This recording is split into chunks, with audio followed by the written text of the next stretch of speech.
So, you've done all the hard work, right? You've crunched the numbers, pored over the charts, and you've built this solid investment thesis.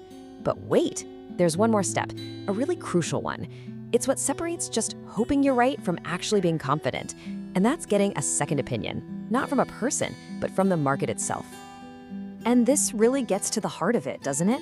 You know that feeling your research is screaming by, but there is this little nagging voice in the back of your head going, am I missing something? What if the market sees a red flag that you just didn't? So let's talk about how to tune into what the market's actually thinking. Okay, so this whole process is what we're calling the second opinion. Think of it like the final stress test for your thesis. You've already done all your homework, the fundamentals, the technicals.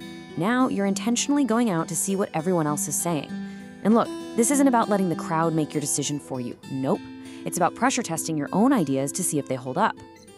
So how do we do this? Well, we can break it down into 3 key checkpoints. And we're going to start with the first one, decoding earnings surprises. This is a big one. It's a signal that the heavy hitters, the biggest players in the market, really pay attention to.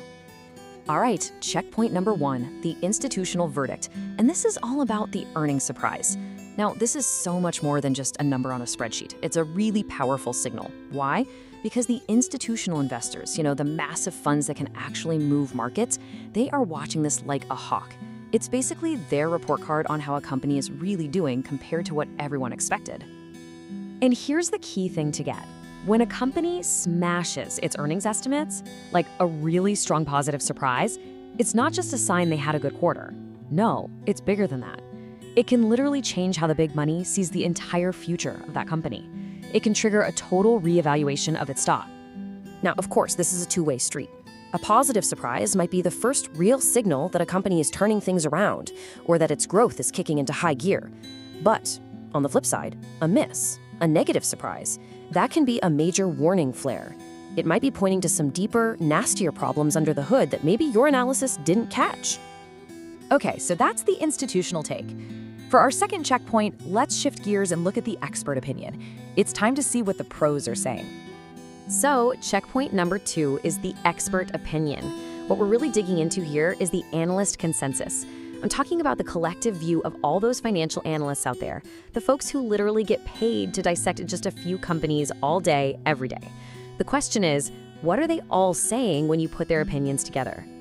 Now, let me be clear. The point here isn't to just blindly follow their buy or sell ratings. That's not it. The real gold is in understanding the weight of their combined opinion. For example, if pretty much every single analyst covering a stock is bearish on it, well, that's a massive red flag. It doesn't mean you can't invest, but you better have a really, really good reason to go against that entire wall of professional opinion.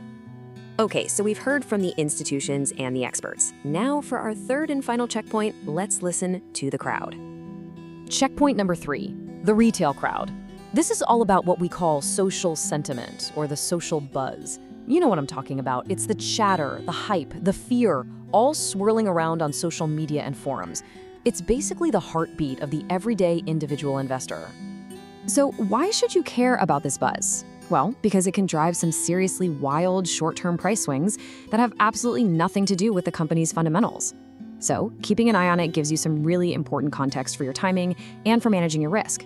This is especially true for smaller or niche stocks, because sometimes the retail crowd is cheering while the experts are jeering, and that creates a really fascinating dynamic you need to be aware of. Okay, so let's recap. We've got the institutional verdict from earnings, we've got the expert opinion from analysts, and we've got the buzz from the retail crowd. 3 really powerful but distinct streams of information. The magic happens when we pull them all together.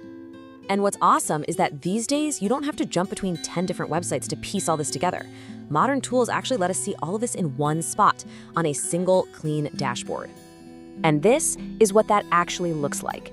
You can see right here, you've got the social buzz from the retail crowd, the consensus rating from the analysts, and the earnings surprise that the big institutions are watching. It's all right there.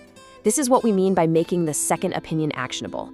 It's a super quick and powerful way to see if all these different market voices are singing the same tune or not. So what's the whole point of doing all this? It's actually pretty simple. First, it helps you confirm if your own great idea lines up with what the rest of the market is thinking. Second, it can be a huge warning sign for risks you might have completely overlooked. And maybe most importantly, when you find a contradiction, like the institutions are positive, but the retail crowd is negative, it makes you stop and ask, why?